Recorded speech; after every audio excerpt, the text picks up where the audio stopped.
네, 오늘의 말씀은 마태복음 15장 21절에 28절의 말씀을 제가 봉독에 올립니다. 예수께서 거기서 나가사 두로와 시돈 지방으로 들어가시니 가나안 여자 하나가 그 지경에서 나와서 소리질러 이르되 주 다윗의 자손이여 나를 불쌍히 여기소서.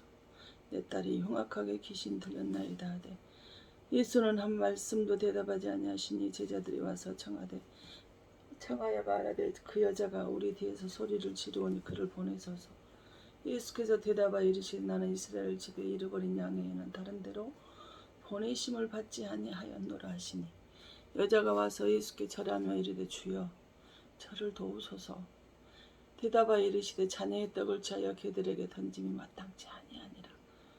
여자가 이르되 주여 옳소이다마는 개들도 제 주인의 상에서 떨어지는 부스러기를 먹나이다 하니 이에 예수께서 대답하여 이르시되 여자여 내 믿음이 크도다. 내 소원대도 되리라 하시니 그때로부터 그의 딸이 나으니라. 아멘. 오늘 또 새로운 날이 밝았습니다. 참 아침을 맞이하는 게 요즘 저 같은 경우는 힘이 드는 것 같아요. 아침이 밝아오지 않을 것 같은데 어찌어찌 하다 보면 새날이 밝아와요. 어김없이 새날이 밝아와서 하나님이 또 말씀 앞에 이렇게 앉혀놓습니다. 근데 오늘의 본문의 말씀 우리가 너무나 잘 아는 말씀이죠. 이방 여인 이 가나안 여자의 딸이 흉악한 귀신이 들려서 엄마가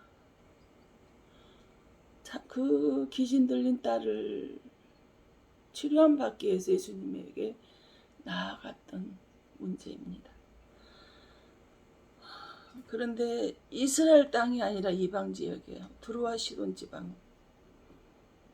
근데 예수님이 거기를 지나가신다라는 소리를 이 여인이 듣습니다. 그래서 뛰쳐나가서 소리를 지릅니다. 다윗의 자손이여 나를 불쌍히 여기소서. 내 딸이 흉악하게 귀신 들렸다라고 소리를 지르댑니다.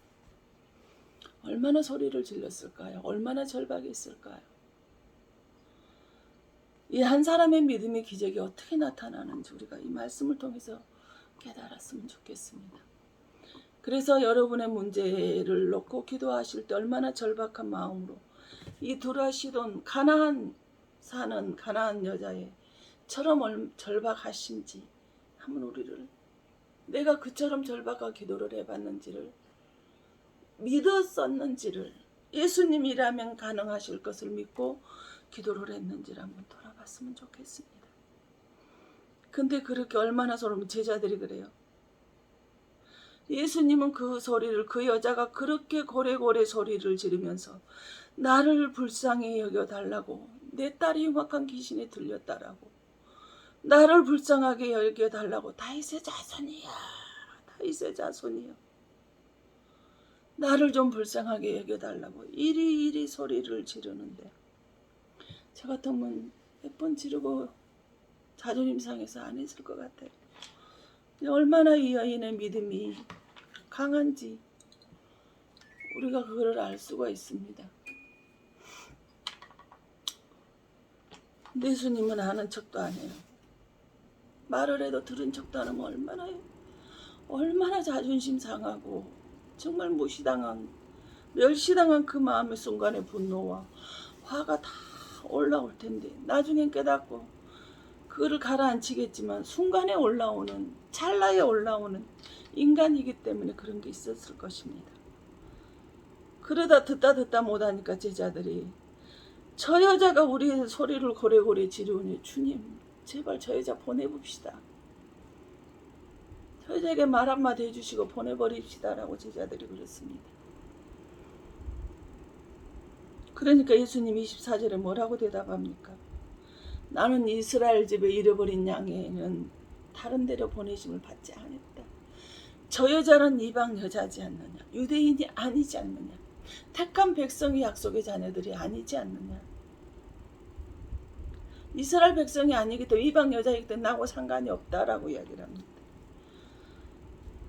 나는 이방 여인에게 보냄을 받지 않았다라고 이야기를 합니다. 그러자 여자가 예수님과 제자들이 하는 소리를 듣고 주님 앞에 나와서 엎드렸다 그래서 엎드려 예수께 절하며 이르되 무릎 꿇고 낮아지는 자세. 그렇게 무시와 멸시를 받는데도 불구하고 겸손하게 낮아진 자세입니다. 주여 저를 도우소서. 저 좀 도와주세요 주님.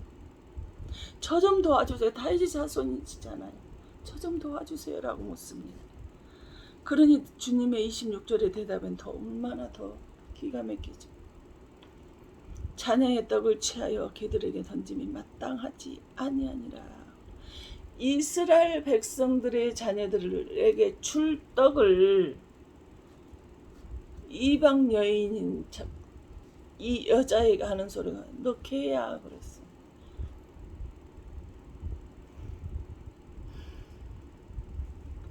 개라고 말합니다. 이 소리까지 듣고도 자기 딸을 고치려고 이 어머니가 무릎을 꿇을 수 있을까요? 그 자리에서 맞다고 할 수 있을까요? 전 못할 것 같아요. 네가 예수 믿느냐? 상처를 깊이 저는 권위자에게 받았을 것 같아요. 저는 권위자에 대한 상처가 있어서 그런지 참 견디기 힘들었을 것 같아요.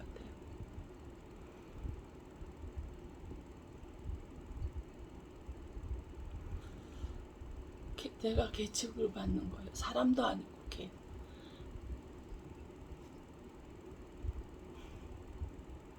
개가 죽든 말든 나 상관이 없다라는 거. 나하고 너하고 무슨 상관인데.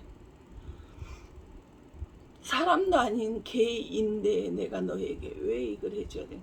그리고 이스라엘 백성들의 자녀들도 아닌데 내 자녀에게 줄 것을 왜 내가 너에게 줘야 된다는 말이냐. 내 자녀에게 줄 떡도 없다.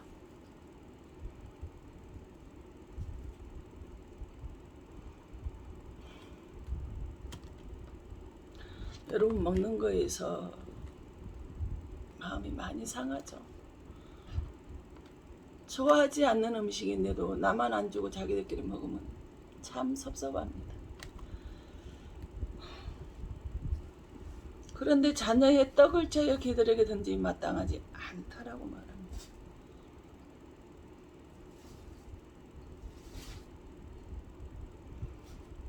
내가 고쳐줘야 될 사람이 이스라엘 백성들의 자녀가 아니라는 사실.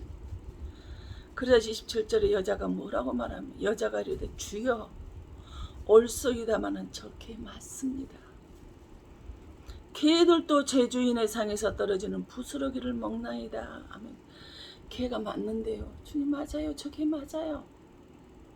이방 여인 사람 취급은 유대인들 이스라엘 백성들 아닌 유대인들 아니면 그 어떤 것도 여자도 어린아이도 숫자에도 들지 않는 근데 나는 거기다 이방 여인인 개가 맞습니다.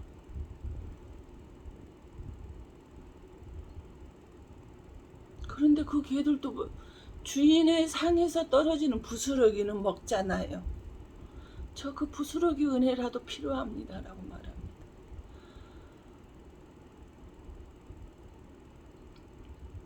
저는 그 소리 듣고 멘붕이 와서 그 자리에 주저앉았을 것 같아요. 내 딸의 귀신 들린 걸 치료받는 마음은 절절하고 간절하지만 개라고 하는 그 소리에 그 자리에 주저앉아 멘붕이 와서 다음 말을 어떻게 내 딸의 귀신 들린 거를 치료는 받아야 되는데 이 멘붕이 와가지고 멘탈이 깨져버려서 어떤 말을 해야 될지를 단어가 생각이 안 났을 것 같아요. 그러면 이 가나안 여인처럼 절절하지 않았다라고 봐야 되겠죠. 우리가 흔히 말하죠. 아직 살만하네. 어디 가서 이렇게 해봐. 이걸 해봐. 안 한다 그러면 아직 살만하구만. 우리가 이렇게 흔히 말하죠. 근데 이 여인처럼 이렇게 옳습니다. 낳게 맞습니다. 그러나 그 부스러기 은혜라도 주님 필요합니다. 주님, 내가 주님의 그 부스러기 은혜가 지금 필요합니다. 주님, 제게 그 부스러기 은혜가 필요한 그 부스러기 은혜라도 제게 달라고. 이 여인은 그 주님께 무릎 꿇어서 절절하게 간절하게 주님한테 구하고 있습니다.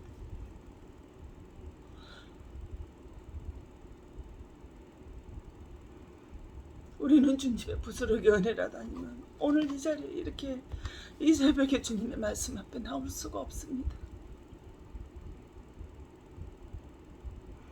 그런데 우리는 그 은혜를 망각하고 사는, 당연한 듯이 오늘 아침에 일어났으니까 일어나서 세수하고 밥을 먹고 하루를 움직이고 출근을 하고 직장에 나가고 자녀들을 양육하고 말씀을 보고 찬양을 하고 하는 것이 당연한 듯이 우리는 생각합니다. 미안하지만 주님의 부스러기 은혜라도 우리에게 주시지 않았다면 우리는 이 아침에 눈을 뜰 수가 없습니다.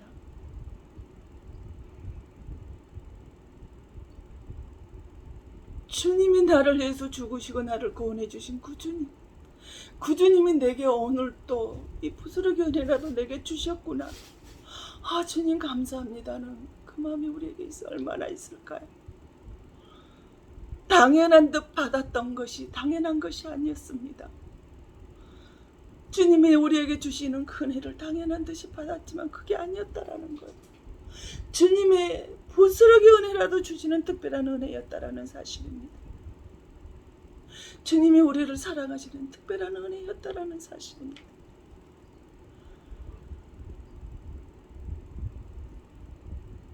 눈에 티끌 하나 낀 것도 우리는 그러면 그거를 눈을 제대로 뜨지 못하고 가렵고 따갑고 어떻게 할 수가 없습니다. 호흡하는 거요. 주님의 은혜 아니면 부족합니다.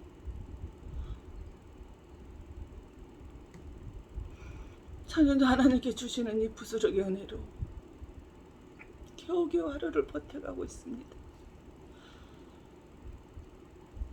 의지할 곳 없고 비빌 언덕 없는 내게, 항상 고아라고 생각하고 살아가고 있는 내게 한 발 한 발 걷는 것, 뛰는 것, 움직일 수 없는, 이러지도 저러지도 못하는데 이런 이것저것을 해결을 해야만 되는 이 상황에서 주님은 이 부스러기 은혜를 주셔서 말씀으로, 혜리야 답답하지 마, 혜리야 힘들어하지 마, 내가 너와 함께 할게, 내가 너와 동행하잖아, 내가 너를 지켜주잖아. 주님은 이렇게 위로를 해주십니다. 이 부스러기 은혜를 구했던 이 여인에게 우리 주님이 28절에 뭐라고 대답하시죠? 예수께서 대답하여 이르시되 여자야 내 믿음이 크도다, 내 소원대로 되리라 하시니 그때부터 그의 딸이 나으니라 하며 여자야 내 믿음이 크도다라고 말합니다. 그렇게 무시를 하고 짓밟고 상관하지 않고 개취급을 하는데도 불구하고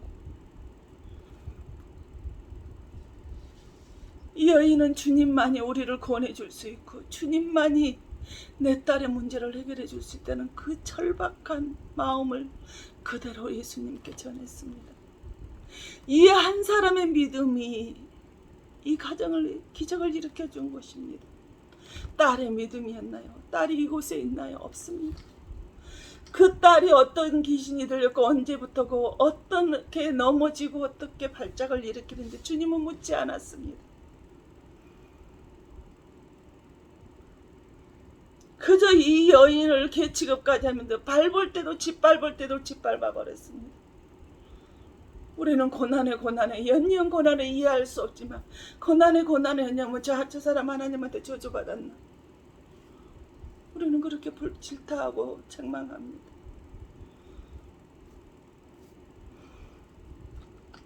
그런데 하나님은